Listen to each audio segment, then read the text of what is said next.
यमुनानगर में सीता अपने बेटे कुशल के साथ रहती थी।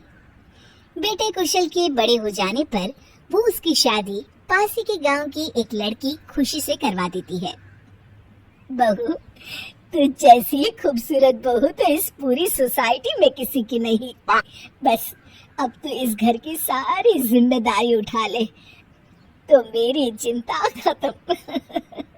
ये ले इस घर की चाबी, अब से ये तेरे हवाले।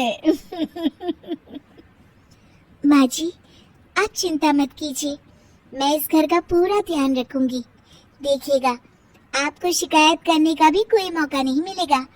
मैं आपके लिए गाजर का हलवा बना कर लाती हूँ। शादी के कुछ ही दिन बाद खुशी के तेवर बदलने लगते हैं। माँ जी, मैं आपसे कह देती हूँ, मैं इस घर की बहू हूँ, कोई नौकरानी नहीं जो हर समय आपकी बात मानो। बहू, मैं तो बस ये कह रही थी कि तू हर समय फोन पर ये किससे बात करती रहती है। हर समय तेरा फोन बिजी आता है। ये बात कुशल को पसंद नहीं बेटा। हाँ हाँ, मेरी तो हर बात सबको बुरी ही लगती है।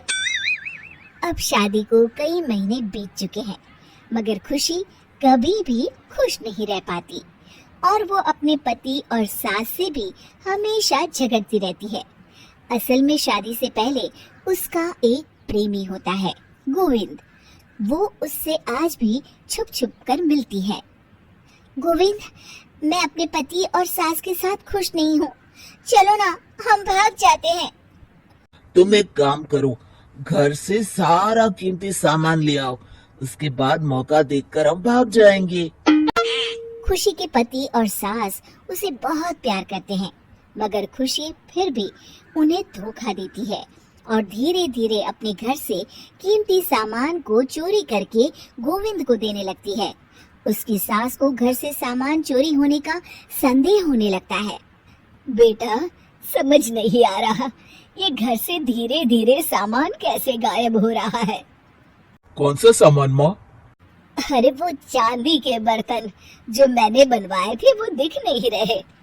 यही कहीं होंगे माँ, आपकी बहू ढूंढ देगी। कितने बेवकूफ हैं ये माँ बेटे। इनका सारा सामान मैं गायब कर दूंगी और इनको पता भी नहीं चलने दूंगी। और इस तरह से धीरे धीरे खुशी घर का सारा कीमती सामान चोरी करके गोविंद के पास रखवा देती है और कुछ महीनों बाद उनके पास बहुत कीमती सामान इकट्ठा हो जाता है और दोनों भागने की योजना बनाते हैं। खुशी, आज रात को आधी रात होते ही तुम अपने घर से भाग कर आ जाना। मैं गांव के पुराने बस स्टैंड पर तुम्हारा इंतजार करूंगा। ठीक है। खुशी अपने कपड़े और गहनों की पोटली बांधकर पुराने बस अड्डे पर पहुंच जाती है और देखती है कि वहाँ तो कोई भी नहीं है। खुशी कुछ घंटे वहीं खड़ी रहती है और फिर गोविंद के कमरे पर जाती है। वहाँ पर भी बड़ा सा ताला लगा होता है। हे भगवान, कहीं गोविंद मुझे धोखा देकर भाग तो नहीं गया। अब मैं क्या करूँगी?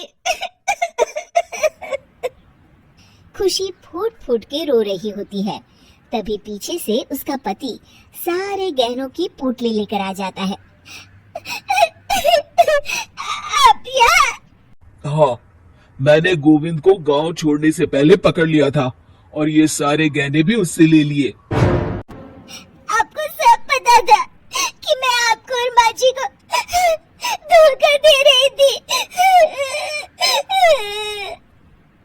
हाँ, मगर मुझे ये भी पता था कि गोविंद अच्छा इंसान नहीं है। अगर मैं तुमको समझाता तो तुम कभी नहीं समझ पाती, इसलिए मैं चाहता था कि तुम्हारी आंखें खुद खुले। मुझे माफ कर दीजिए। कोई बात नहीं खुशी, मगर हमेशा ये याद रखना कि तुम्हारे अपने कभी भी तुम्हें धोखा नहीं देंगे। माँ और मैं तुम्हें बहुत प्यार करते हैं और हम दोनों चाहते हैं कि खुशी खुशी खुशी हमारे घर रहे, क्योंकि तुम ही तो हमारी खुशी हो। मैं आज के बाद आपको और माँ जी को कभी निराश नहीं करूंगी।